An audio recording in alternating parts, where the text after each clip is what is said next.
Imbes na idaan sa isang legal na police operations ang paghuli sa mga drug addict, idinaan ito sa isang Bring Me Challenge ng isang police vlogger. Pero sinita ito ng pamunuan ng pambansang pulisya.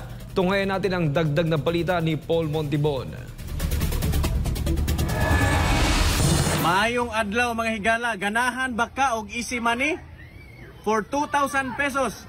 Bring me 2,000 ha, drug user, and for 5,000 pesos dali ko ninyo og street level drug pusher. Ganito idinaan ni Johnny Amolo, isang pulis ng Talisay City, Cebu, ang umano'y panghuhuli ng mga sangkot sa iligal na droga. Ipinost ni Amolo ang naturang video noong October 31, 2025 at agad itong nag-viral dahil sa kakaibang reward system para sa mga magdadala ng drug user o pusher. Ang kaso, wala pala ito sa standard police operations and procedures sa paraan ng panghuhuli ng mga adik.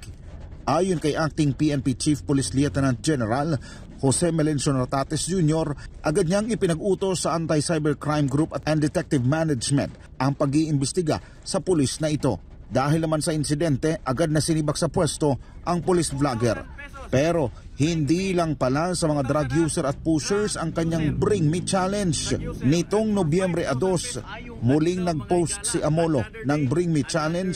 Ngayon naman, Bring Me Paltik na Baril. Ayong adlaw mga higala, another day, another easy money. For today's video mga higala, bring me unregistered firearms. Wala pang opisyal na pahayag ang kampo ng police vlogger kaugnay sa insidente.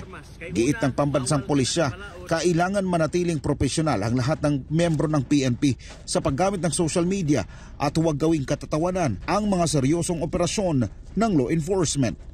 Para sa Diyos at sa Pilipinas kung mahal, nag-uulat Paul Montibon, SMNI News.